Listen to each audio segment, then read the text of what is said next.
Critics harpoon the 22-year-old for stepping in with journeyman. Despite his 26-0 record, they say he is untested and has been brought along too slowly. People need to understand I'm a young fighter. We've got a lot to learn. I got to get bigger, faster, stronger, but we're certainly on the right track. Tommy Morrison was one of the most popular heavyweights in the early 90s. His takeoff was swift, and his life similar to the plot of a film. A boy from a poor family, forced to fight for money with his bare fists, and he became a successful amateur boxer. In the first 11 fights of his career, he won by knockout and was undefeated for the first 28. Join us for part 1 of a 2-part series on the life of Tommy Morrison, so that we may remember the boxing path of this outstanding American boxer.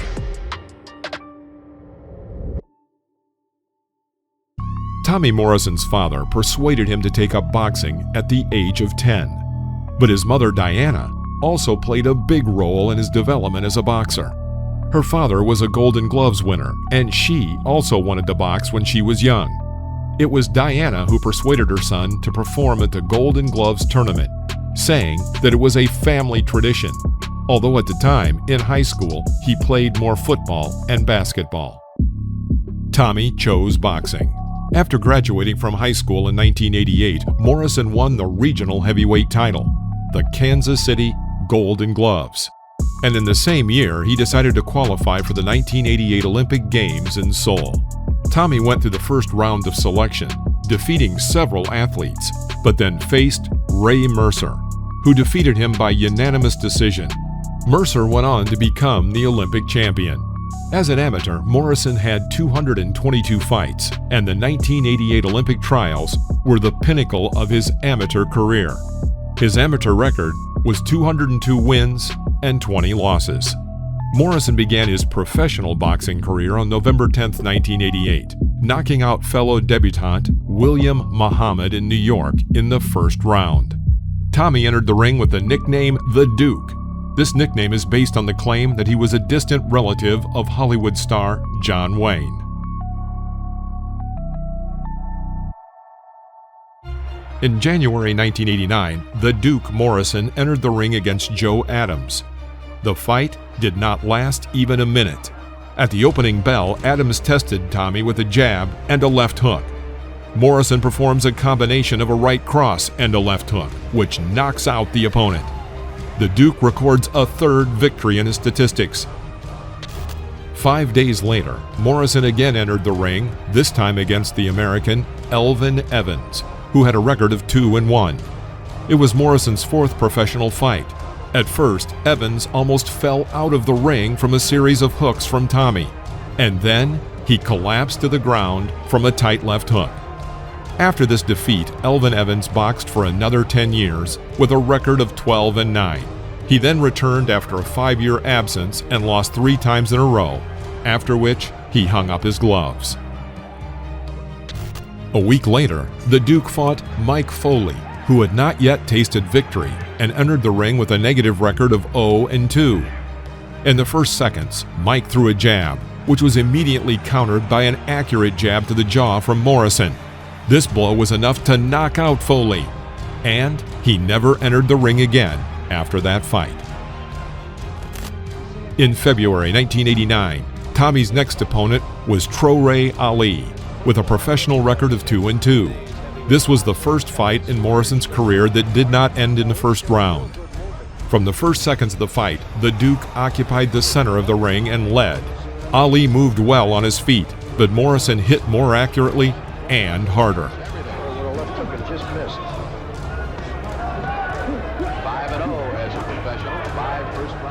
At the end of the third round, Tommy knocked down his opponent with a good right uppercut.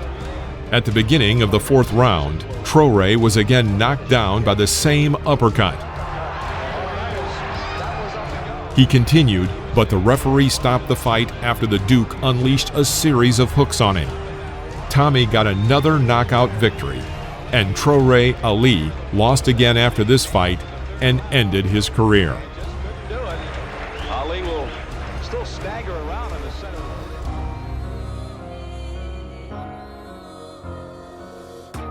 Morrison re-entered the ring 2 weeks later and fought debutante Lee Moore. The fight ended in the second round after the Duke landed a powerful right hook. Lee Moore ended his career in 1997 with a clean -0-10 record. In March of 1989, Tommy entered the ring against Alan Jamison, who was on an 11-match losing streak and had yet to achieve a single career win. The fight again ended in the first round.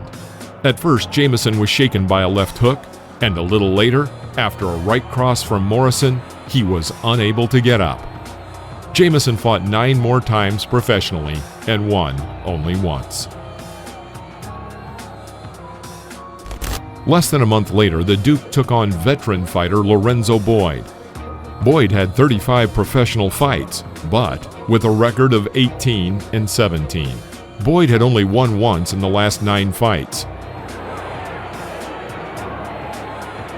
In the second round, Tommy pinned him to the ropes and knocked him to the floor of the ring with a combination of a right hook and an uppercut to the liver. Boyd continued the fight, but immediately missed an incoming right uppercut to the jaw that put him to sleep. Morrison delights his hometown Kansas City fans with a 2-round demolition. Morrison's 10th fight also ended with his 10th career knockout. For this match, Morrison faced Mike McGrady in May of 1989. McGrady was an undefeated fighter with a 5-0 record, and it looked like it was going to be an even fight.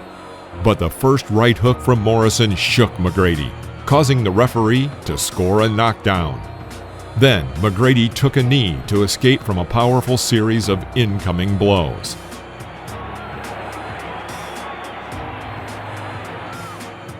Finally, a combination of a right cross to the body and a hard uppercut to the jaw put an end to this confrontation.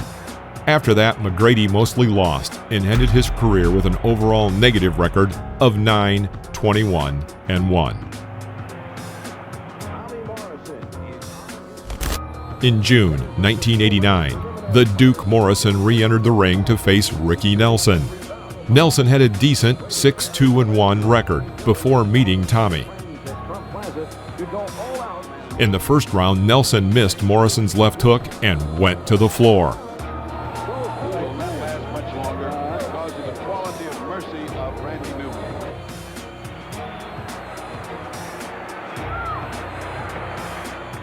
In the second round, Tommy knocked out his opponent with a left hook. After that, Ricky Nelson had 2 more fights, which he lost, and then hung up his gloves. Tommy entered a fight with his next opponent named Charles Hostetter. In the first 13 fights of his career, Charles won victories. But when he faced harder opponents, he began to lose. In the first round, with a series of right hooks to the body and left hooks to the head, the Duke knocked out Hostetter. Charles never felt the taste of victory again and ended his career after a series of 10 defeats in a row. In 1989, Tommy had 2 more fights, which he won by unanimous decision. One of his last fights was attended by Sylvester Stallone. He invited Morrison to go through casting, and he liked the young and charismatic boxer. For the next 6 months, the Duke took a break from his boxing career to focus on filming Rocky V. In October 1990, Morrison returned to the ring and fought John Morton, who had lost only once in his last 6 fights. In the 5th round, Tommy pinned his opponent to the corner and knocked him down with a series of direct blows to the head. John continued, but after a series of finishing blows, the referee stopped the fight. Morrison seemed to have destroyed Morton's ability to win, because in the next 23 fights, he won only once. Tommy entered the ring against Pinklin Thomas, nicknamed Pink. Thomas's hallmarks were his pink boxer shorts and a powerful left jab. In the first 27 fights of his career, he was undefeated and was a former WBC heavyweight champion. At the beginning of the first round, Morrison inflicted a cut on Thomas's eyebrow. Thomas missed a lot of significant incoming blows to the head and body. Due to the severe cut, Pinklin did not reach the second round. After this fight, he went on a series of 13 victories in a row and ended his career with a good record of 43-7-1. Exactly 2 months later, the Duke fought with a boxer from the Soviet Union, Yuri Vaulin, with a record of 10-1. He is considered the first Soviet boxer to come to the United States to compete in the professional ring. Vaulin fought in a left-handed stance and showed good footwork.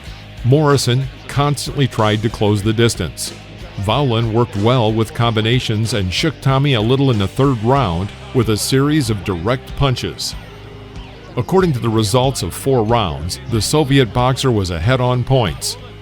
But in the 5th round, Morrison stepped up and first knocked down the opponent with an uppercut to the liver and ended the fight with a second blow to the liver.